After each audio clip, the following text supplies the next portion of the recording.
We're back for another episode of Empower Online, and we're joined by Lee Charles, who I've spoken to before, but it's always a pleasure to chat to him, and he's been a very busy man over the past couple of years since we last spoke. I think the last time we spoke, you had just done Gangs of London. Does that ring a bell? Yeah, was that 2021? I think it was COVID, wasn't it?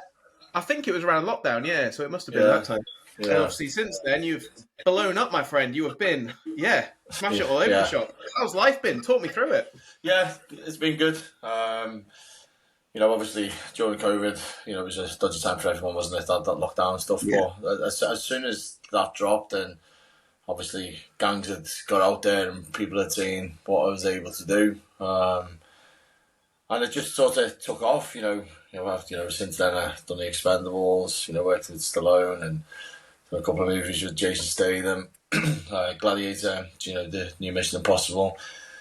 It's just been, it's been crazy. It's just sort of it's I've been very thankful and blessed for the opportunity to be able to do what I'm doing.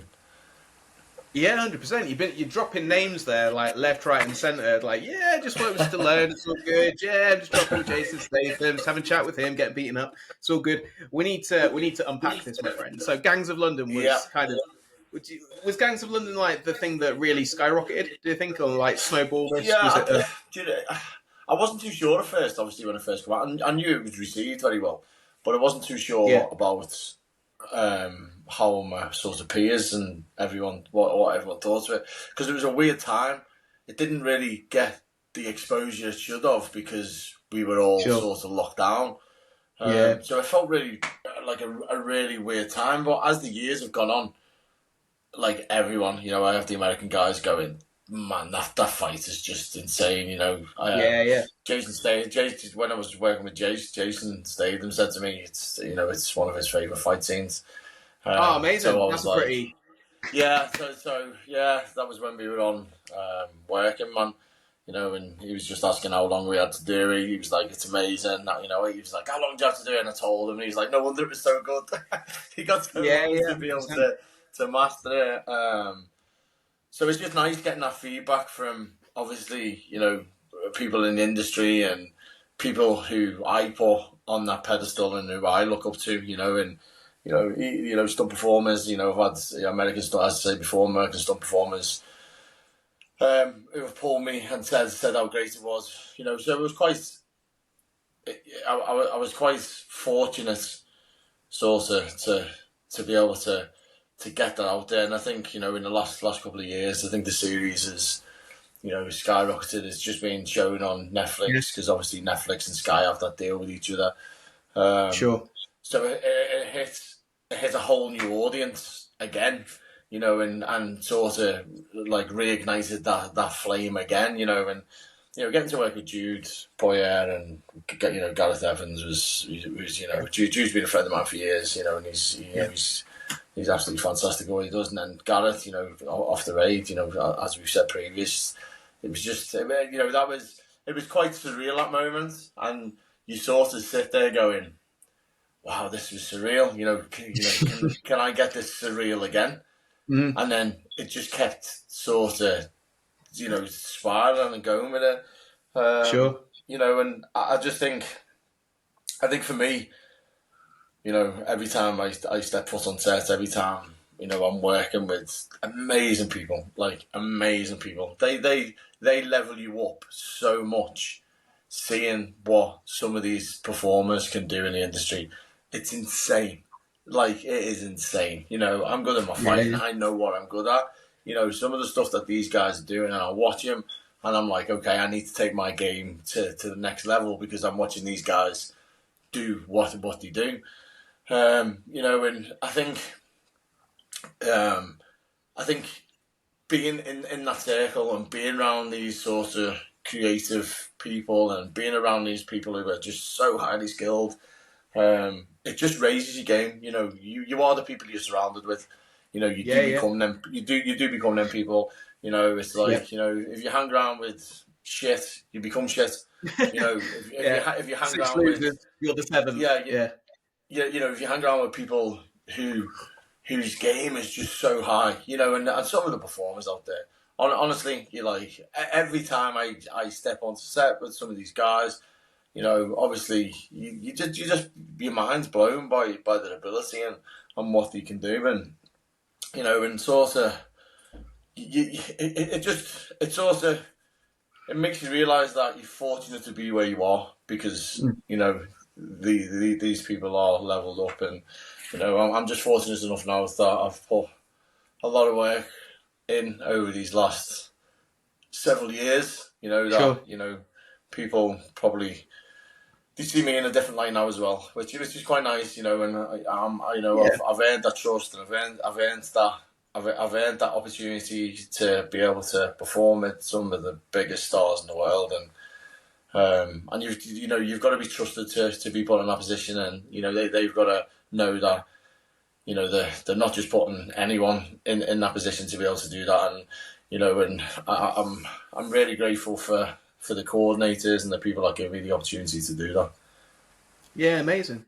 You said then that you're really impressed by obviously the people that you're working with. What is it that impresses you? Because obviously you're reaching like the top of, you're a big name now. You've worked with people, as you say, and your name dropping, you Jason Statham, you're Yeah. Stallone, recently you're Tom Cruises. So I'm sure people are looking at you that are just starting off in the kind of stunt world and stunt industry and going, "Whoa, Lee Charles, amazing!" But then, as you're saying, there's like another level maybe. So yeah, I mean, do you know what? Everyone's really good at their skill set and what they're doing, and so some of the guys, honestly, the guys and girls that I work with, they're just insane, and you just got to watch sort of the movies that I'm making now. Like I think over the last.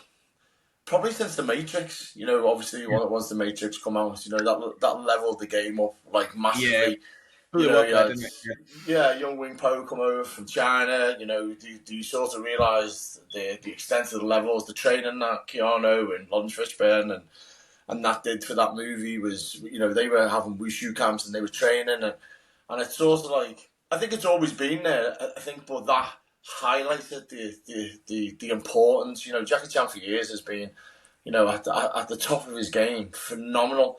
And you watch his movies from the 80s, and you're like, how does he do that? Now, that with a whole lot of hospital treatment. Yeah, it is. But you watch that and you see that, and like, I'm inspired by the people around me as much as I am with watching that back in the day. Because it's like you're watching it on the screen and watching it on video back in the day and seeing it, and then actually being around people, who perform, and like you say, it does raise my game up. I go into my little world and I know what I have to do, and I work on, I'm one of these guys that I wasn't the most gifted even when I did my martial arts, and obviously I went on to win world titles, but anyone ever asks me, and I'll say I lost more fights than I ever won. I just got good at not getting beat. I learned not to get beat. But I was the hardest worker in the room, and I work as hard as I can.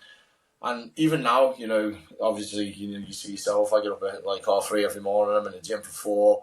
I do things that sort of take my game up and keep me focused and keep me in that world and keep me sort of raising the levels each time into my mindset. But honestly, you look at the films that we've got now and some of the stuff that is around and some of the stunts that are getting performed, and it really is next level stuff. And like I said, I'm fortunate to be around these guys all the time and these girls, and I'm thankful that they do level me up big time. Yeah, 100%. Talk me through then what it was like kind of post then COVID and the weird time with Gangs of London and things like that. I keep wanting to say Gangs of New York, but it's Gangs of London, right? So Gangs of London, like the post things like that. Everyone does that. Yeah, post COVID, things like that. And then you said, I think kind of like this weird time, and then boom, kept blowing up. Yeah, I think after that, because we had that period of time where we had that downtime for as long as we did, the industry was playing catch up with everything. And I remember I got a phone call from Buster Reeves, who's a legend in this game. But Buster's a legendary martial artist. He's a legendary stunt performer, and he's a legendary coordinator. the guy's just brilliant, along with a whole list of other coordinators. But Buster rung me up and asked me to go on Expendables, and having the opportunities to get on that, and and then I ended up working. A few things happened, and then I ended up working on the movie. Get to me Stallone, and then it seems to be job after job after job for a little bit, and doing these things, and then obviously, I think it was. I can't believe Gladiator is as long as it is ago. It's like over 2 years ago already that we made it. Yeah, sure, yeah. Well, it's not long been released, has it? So, yeah, but obviously in the making and development, it must seem like a long period. Yeah, it's weird that it feels that long. It feels like I was only there the other month. It's a strange concept, because I think because we do so much as what we do, our time fluctuation is different. I remember I spoke to a performer that we speak all the time. And then we did a short movie together, and I was like, when was the last time we hooked up? And it was 10 years ago. Whoa, and we were like, yeah. We were like, there's no way it could be 10 years ago. And it was like a 10-year gap, and we were like, it just didn't feel like it had been that long. So yes, I mean, since COVID, I was on Batman just before COVID. I was on the Batman just before COVID struck. I was actually finishing that day, and they locked us down that night on the COVID. Okay. So I sort of had a few things in the pipeline.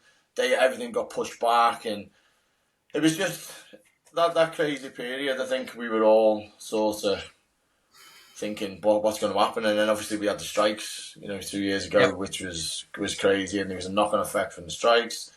But yeah, I think, for me, I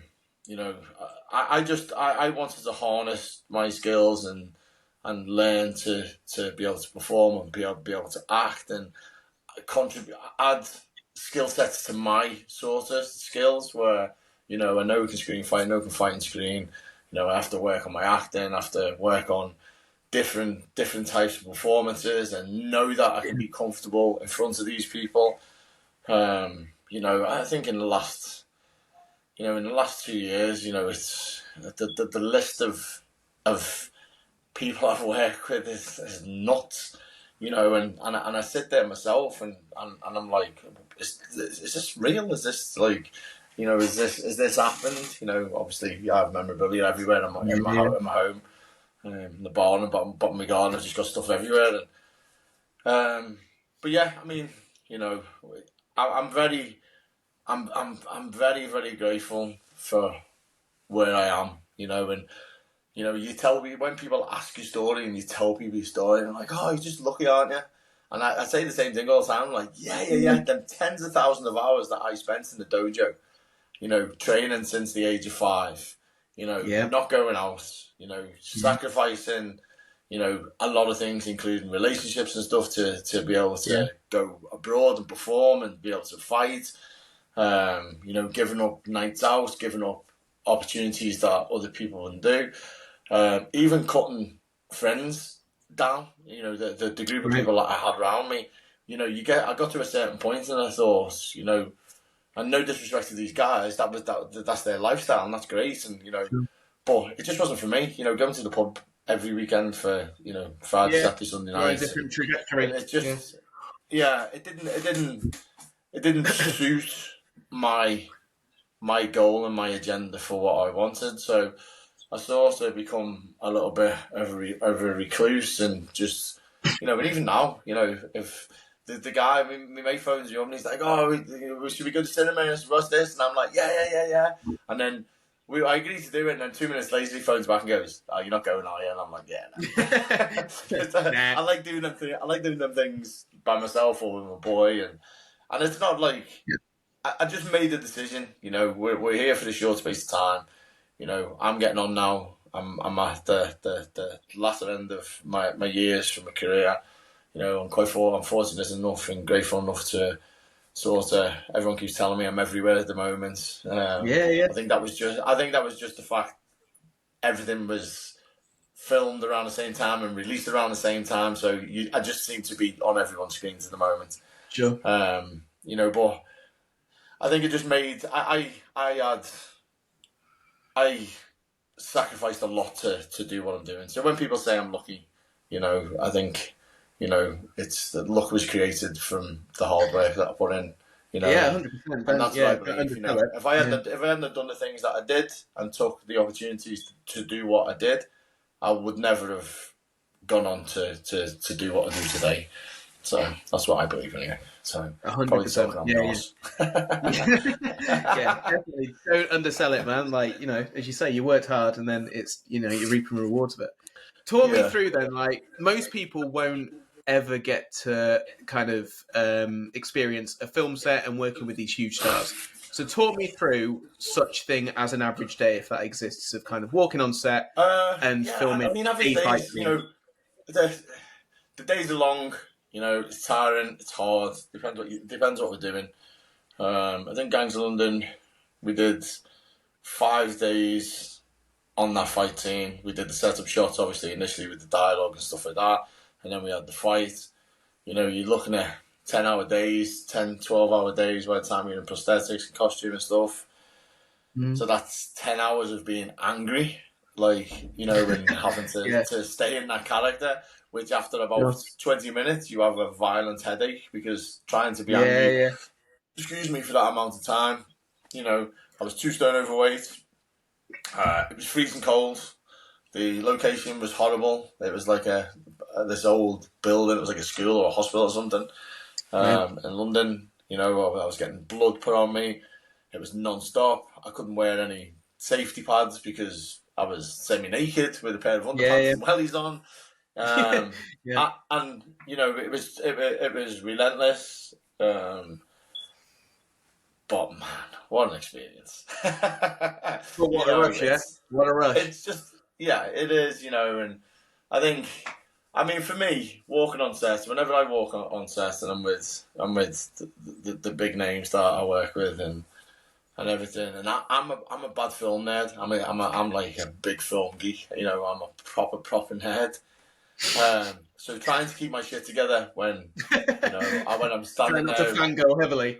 Yeah, like working with Tom Cruise and Stallone, Jason Statham, Denzel Washington, Tom Hardy, Pierce Brosnan, Helen Mirren. It's just like you've got to be professional and stuff.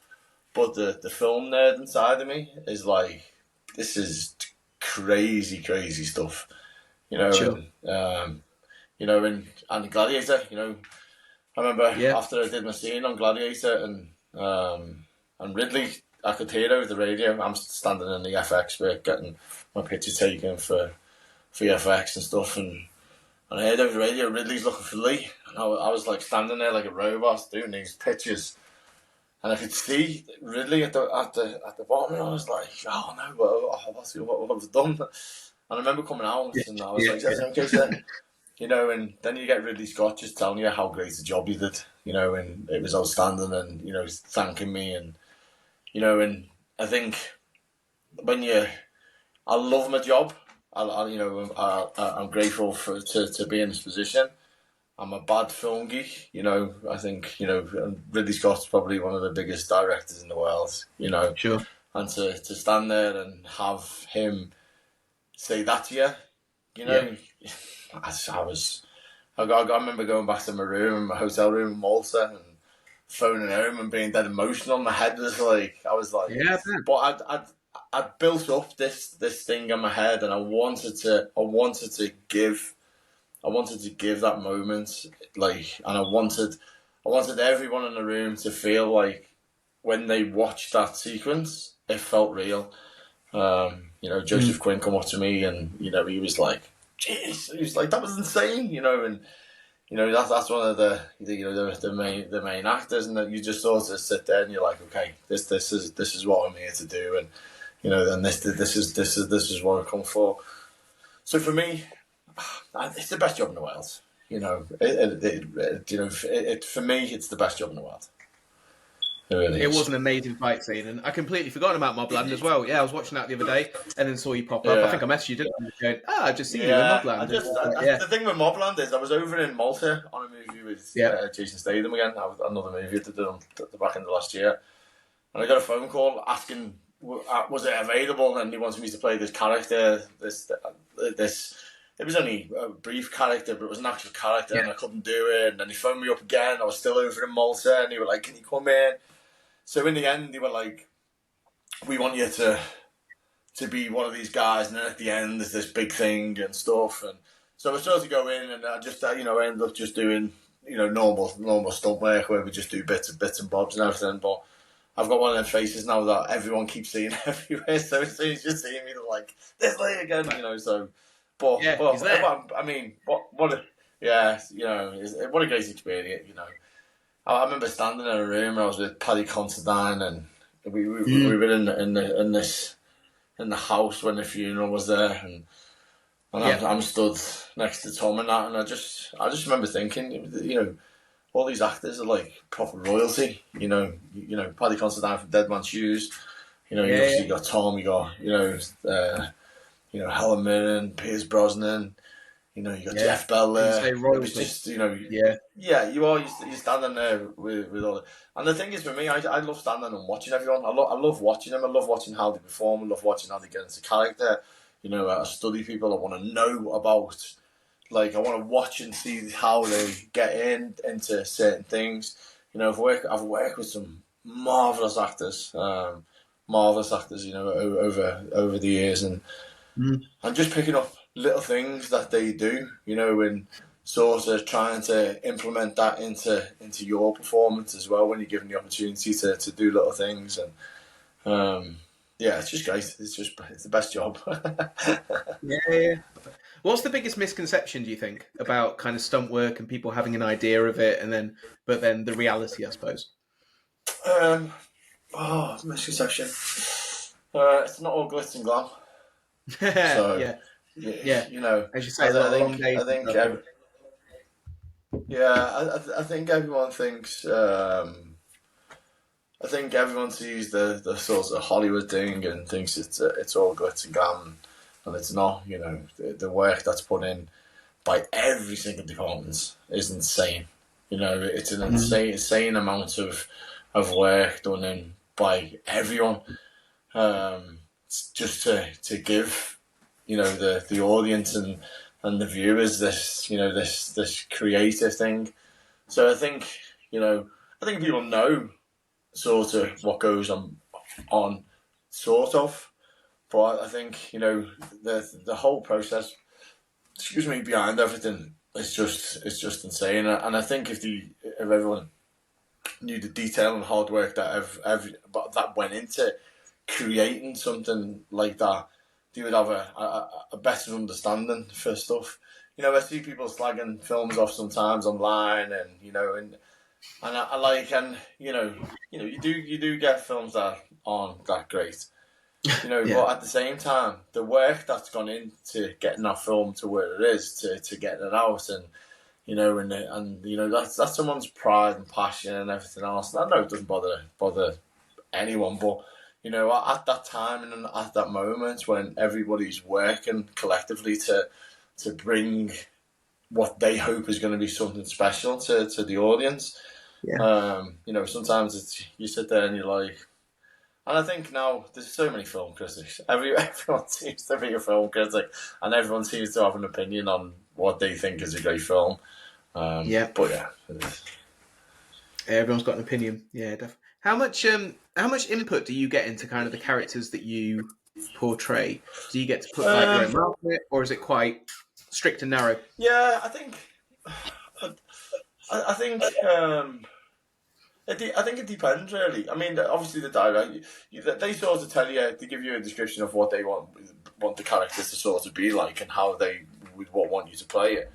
And then I think, you give your own version. And I think during the takes and the way you are, they might give you tips, and they might give you, might tell you to do this and that. I've got a TV series, I can't really say it to him because I'm on an NDA, but I've got a TV series coming out on Netflix towards September, October. Okay.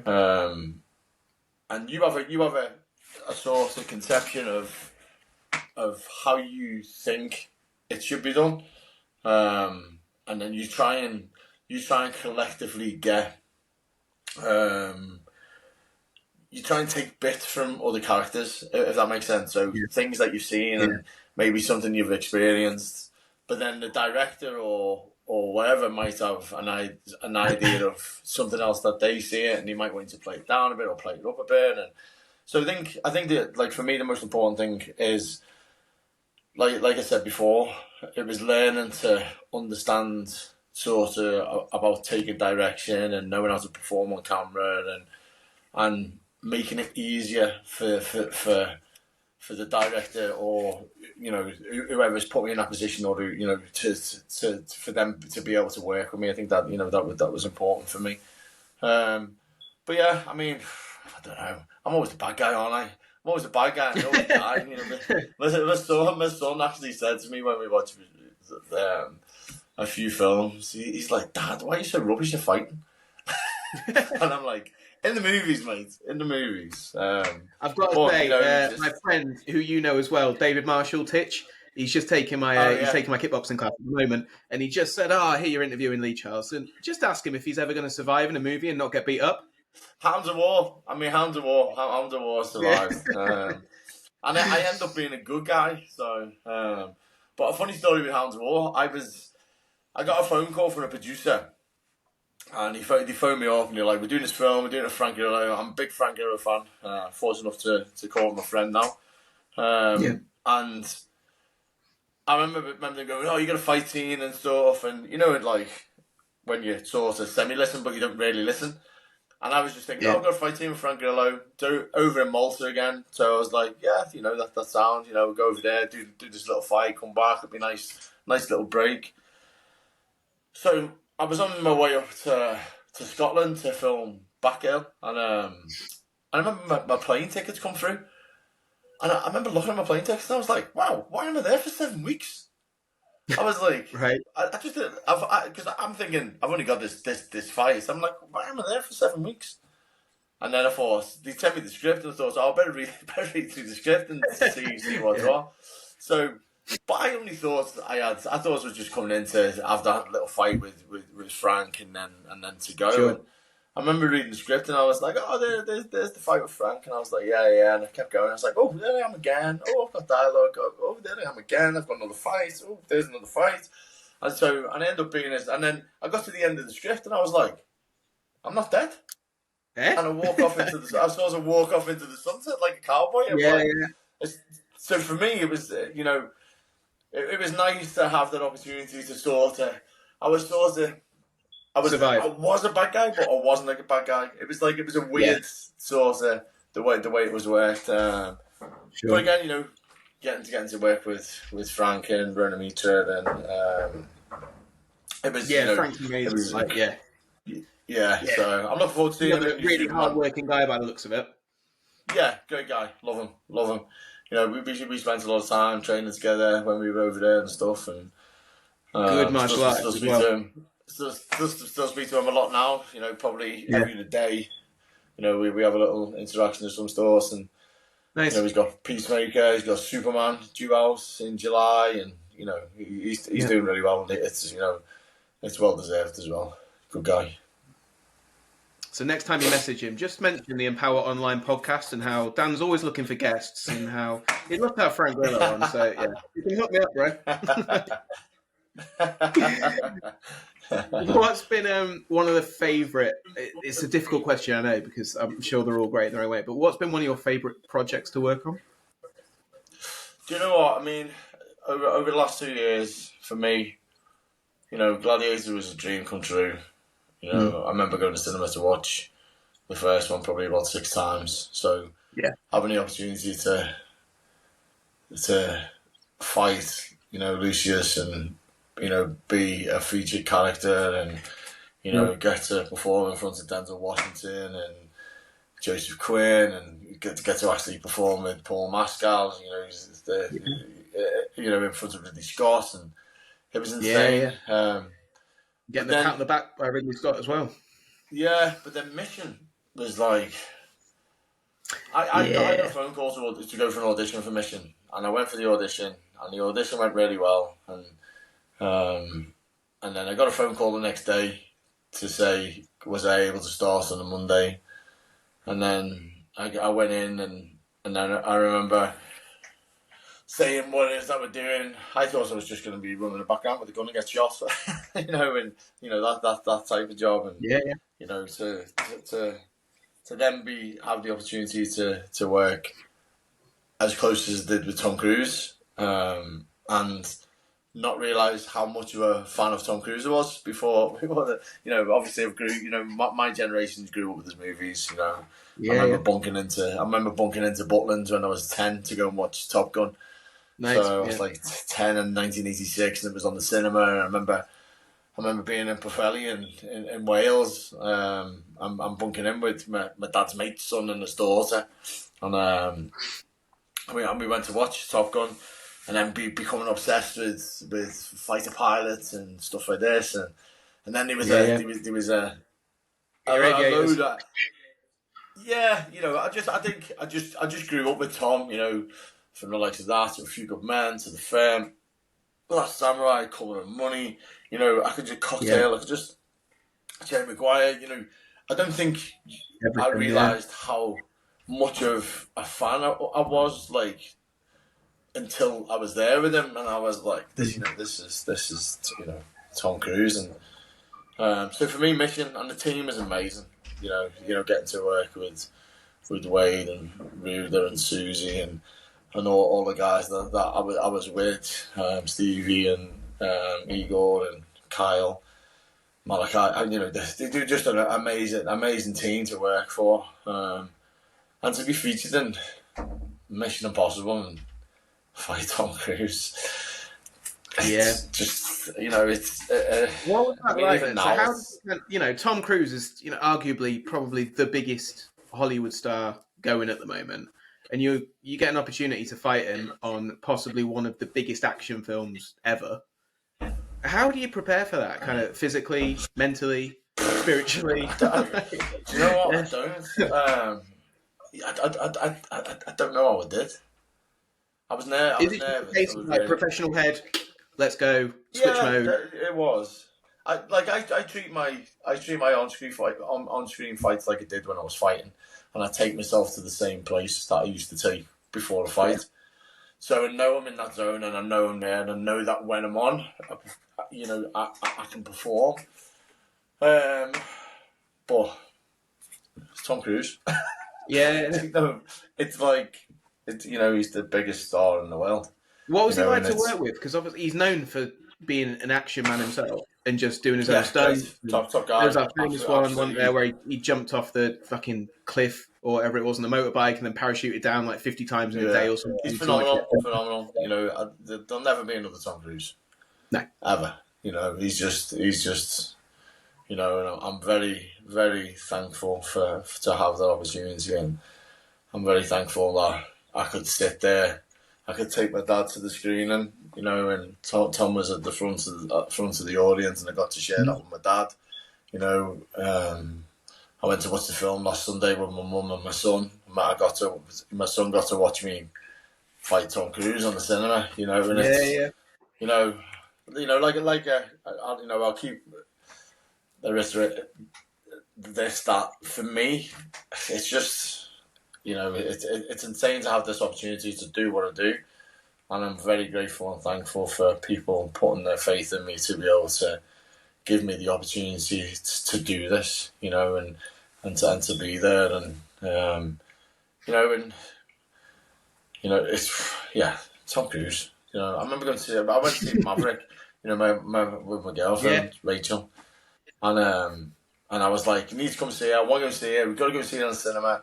And and she was like, "Oh, I'm not really a Tom Cruise fan. I don't really like airplanes." And I'm like, "You've got to come and watch it." And she come off the movie, and she was like, "I am a Tom Cruise fan, and that film was absolutely amazing." And I'm like that. He does that to people.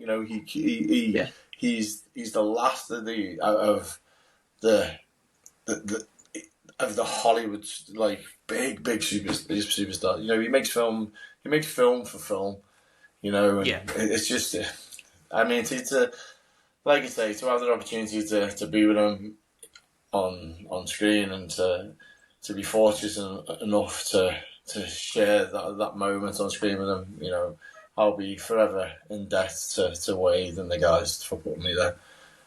So, I've not seen it yet, but I'm looking forward to watching you yeah, work. So I'm going to yeah, get my tickets booked and I'll look out for you again. that's good. Go and see it. Honestly, it will blow your mind. Yeah. Honestly, it will blow your mind. Like, What and number's this of Mission Impossible? What number is this it? is ace. I think it's ace. I think this is the I'm last going one. to make a confession. I've not seen After Two. Yeah, I've you seen need to one and watch them. two. Yeah, Yeah. honestly, like for action movies, big Yeah. action movies, they're just brilliant. I need to have a But binge fest, clearly. yeah, but for me, for like, just go and watch it. Like the stunt with the plane is that insane. You won't Okay. think it's real. Okay. It is that good. My mum kept saying to me, even though I'd said to her before we went in, everything you see is real. She kept asking me, was it on green screen? Because Right. it's that good. It's that insane. It is just, he's Tom. He loves making films. He's passionate about what he does. Every interview that you see and everything that he comes across. And obviously the stunt coordinator Wade's one of the best in the business. Yeah. It's insane. Honestly, go and watch it. And that's not me plugging it because I'm in it. Yeah. But Yeah. 100%. Go and watch it. I'm not going to give too much away, but go and watch it. You've worked with all these big stars there. Is there anyone on your list that you've still like, I'd really love to do a scene with them, or I really want to fight that guy, or I really want that action star to kill me? Do you know what? I know this sounds probably dead cheese on toast and probably, but like I'm dead grateful for anything that I do. Mm-hmm. And it's like, I did have a list and I had this list and like without sounding too vain or sounding up my own arse, I've smashed that list. Yeah. I've taken. I remember saying to Rachel probably about 6-7 years ago, I'll work with Tom Hardy. Yeah. And it's like, I'm a firm believer that if you put stuff out there and you believe hard enough and you work hard enough and you do it, the only person that ever stops you from accomplishing anything is you, because the only person that can give up on what you want to do is you. It's not down to anyone else. It's down to you. It's down to that work hard. It's down to pushing forward. It's down to, you're going to get 1,000 no's. You're going to get 1,000,000 no's. You're going to get trillions of no's. But it's having that longevity in yourself and that self-belief to go, do you know what? That no's one step closer to someone saying yeah and being able to do it. And for me, it was about having that opportunity that when I was there, I was going to try and perform and give everything that I could do. It was like when my fighting was exactly the same, fighting.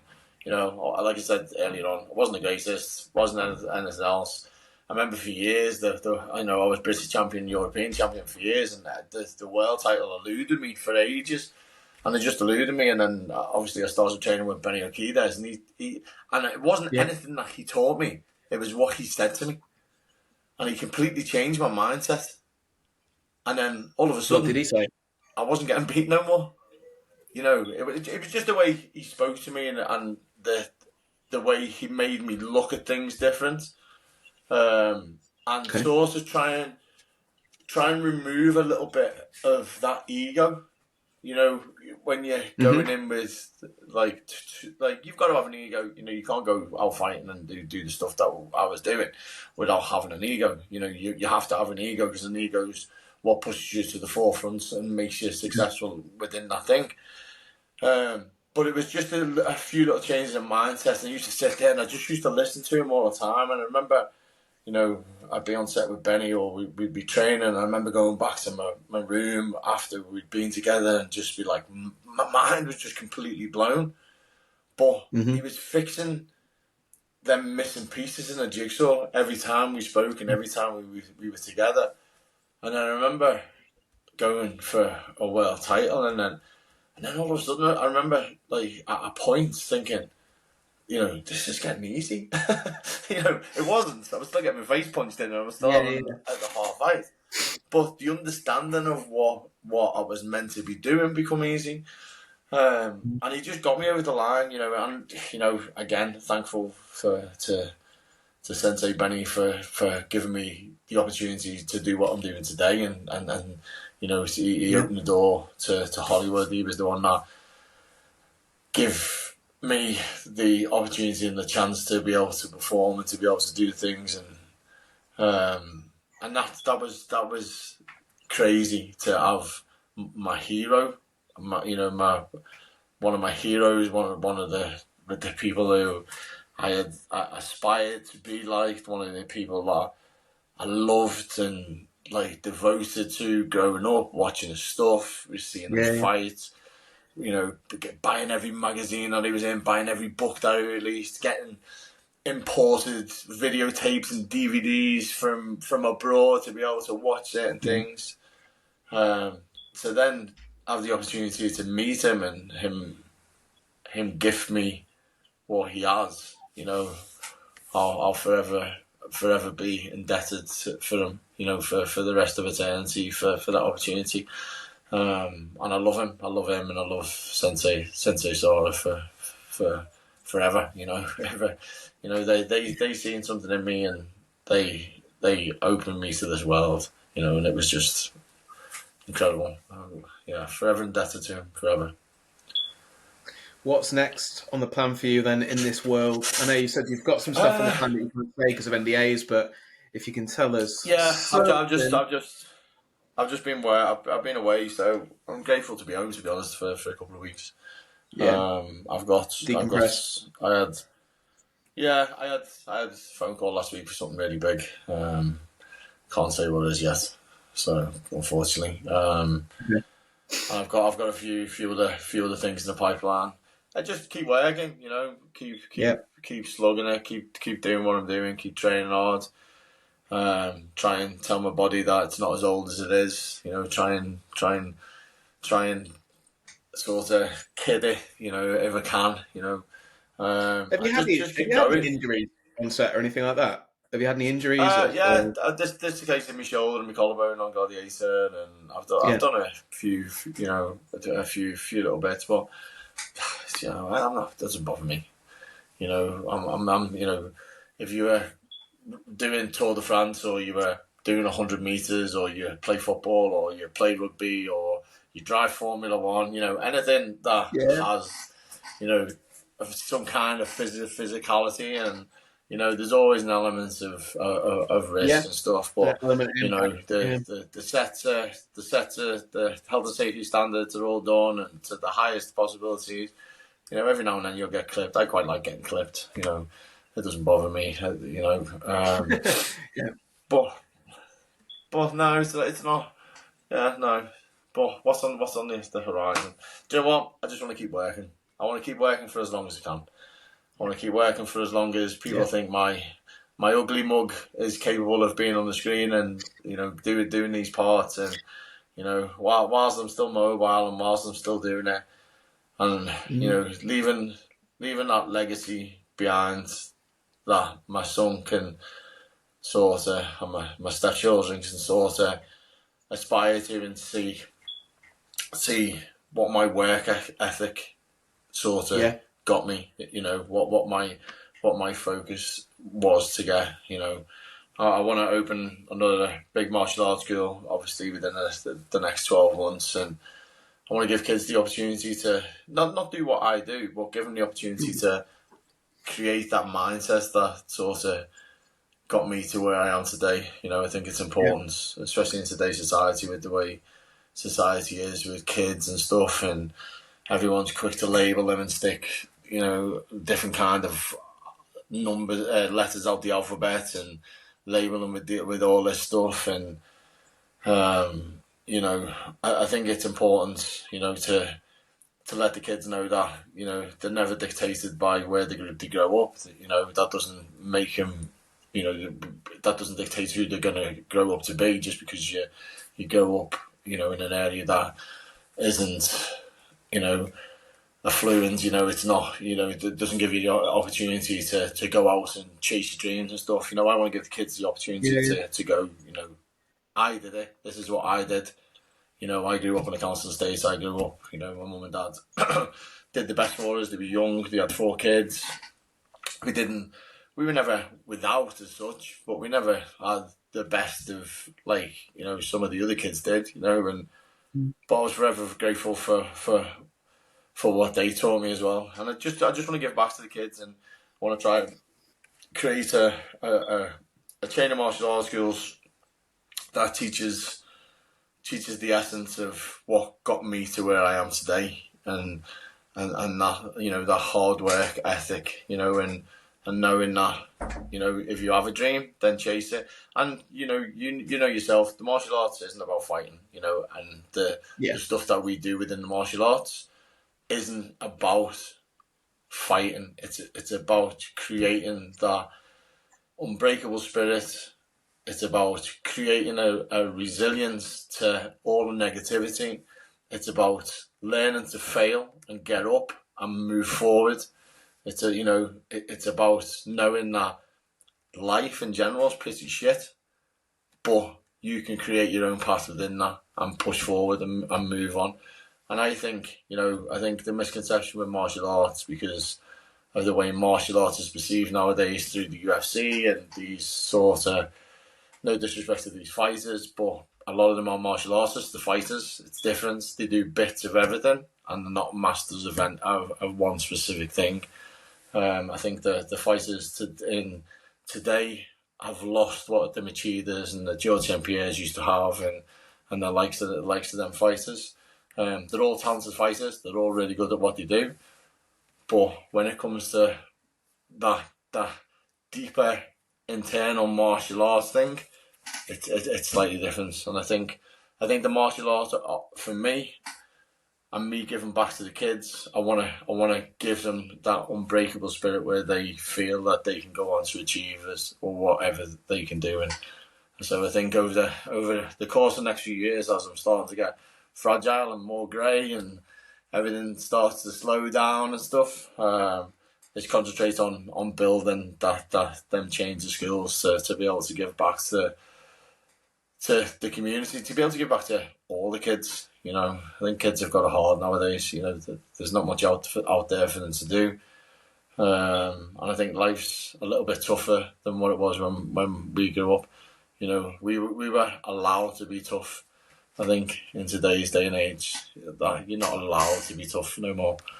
But I want to create this mindset with the children and just give back to them. You know, give them an opportunity to be able to be strong.